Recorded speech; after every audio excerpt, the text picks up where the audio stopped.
Hello people, welcome back to the channel. Your Majesties, I wouldn't forget that anymore. Your Majesties, welcome back to the channel. Thank you so much for coming. Hope you're well in all that you do and you love in yourself and others like always. Today we will talk about the impact of Islamization on Africans, and again how Africans are treated as a body of people. There was this lady on TikTok that was sharing her ordeal, what she went through. She went for prayers in the mosque, and because she is, one of us. The lady behind, obviously from the Middle East, came to her and told her that she cannot be ahead of her while praying, that she had to be behind her. Like, how can a melanated be ahead of me? A melanated that is not up to, a melanated that is not even, you get the point, that kind of feeling. How can you be ahead of me praying? You have to be behind me. And these are the things that most of the times they are being taught, and they grow with it, and they go out, wherever they go to, they exhibit these acts. This shows that even in the Arab world, we are not regarded as up to the level of them. So it's not just the Europeans now.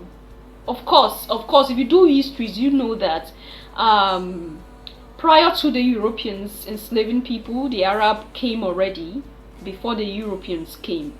So when she was sharing her ordeal, like, she felt like praying, she's praying, and then someone had to come tell her that no, she left the mosque, and that changed her, that affected her a great deal. It affected her a great deal. So I stumbled upon one of their teachers, and he has things to say, and it also testifies that these people, they themselves do not really want the melanated to be ahead of them in anything, because they feel that we are not worthy.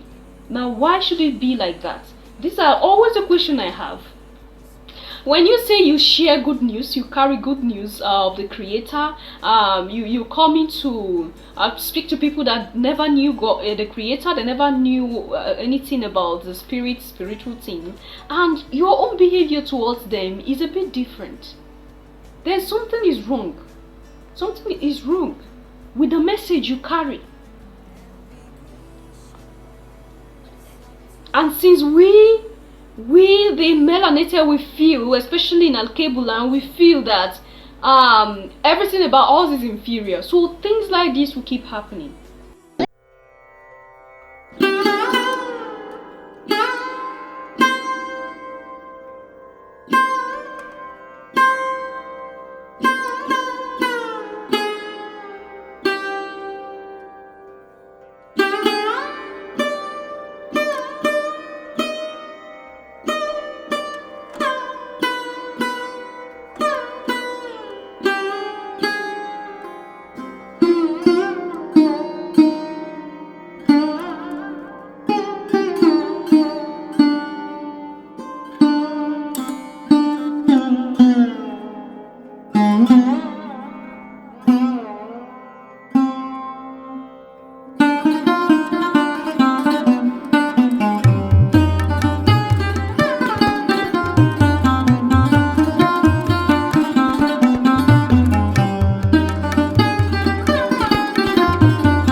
Descent reciting adhan, he feels he's part of the religion, correct?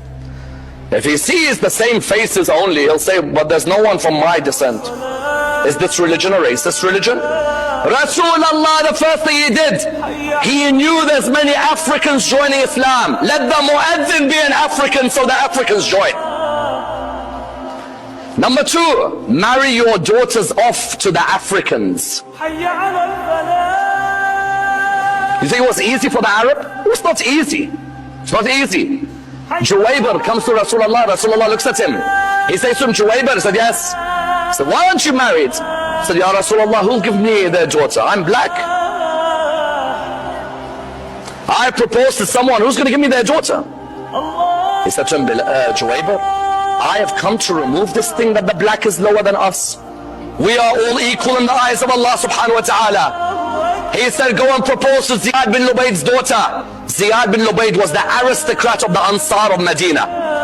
Juwayber came, knock, yes, welcome. Where have you come from? He said, I've come with a message from Rasulullah. He said, MashaAllah, message from Rasulullah, welcome. What's the message?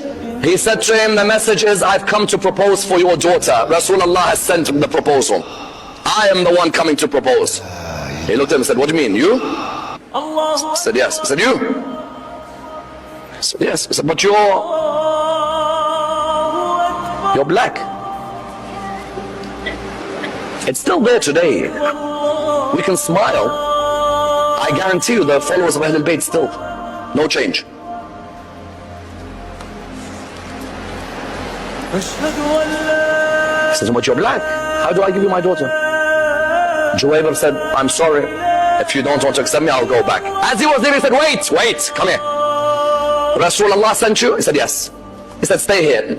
A proposal from Rasulullah, I can't reject like that. Let me go and see him. He came to see Rasulullah. Rasulullah said, how are you, Ziyad? He said, very well. He said, Ya Rasulullah? He said, yes. He said, can I ask you something? He said, yes. He said, you sent Juwayber? He said, yes, I did. He said, Juwayber, you sent him to propose for our daughter? He said, yes. He said, Ya Rasulullah, but he said, what is he? He said, but you know he is. He said, what is he? Say it. Didn't I come and tell you that all of you are children of Adam and Eve? Didn't I tell you that the Quran says the only difference is taqwa? What is it?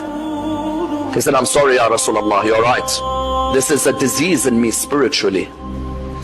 A human can have physical diseases. They're never as dangerous as spiritual. Physical, go to the pharmacy, cure. Spiritual, if it kills you, it'll kill you. Anger, hypocrisy, envy, jealousy, all of these are spiritual diseases, correct? One of them, racism. He came back, he said, Juwayber? He said, yes. He said, do you want to marry my daughter? I said, yes. He said, go and talk to her. He came to her, he talked with her. The father then came to the daughter, he said, do you want him? She said, Dad, what's the problem? He said, but you know he's... She said, Dad, Rasulullah came to remove all that racism. If he's a good human being, I want to marry him. Finished. Finished. Allahumma salli ala.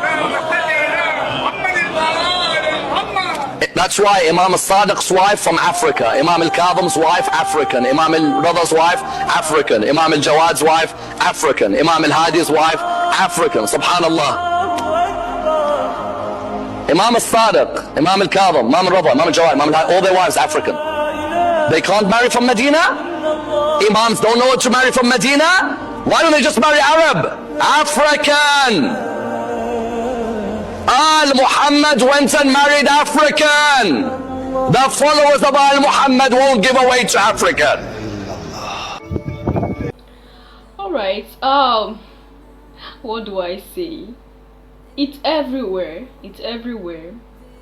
What baffles me is the level of hate between these two religions that came to rest and brought news. They call good news to rest, right? Why is it that most of the times they are scared to even practice what they preach?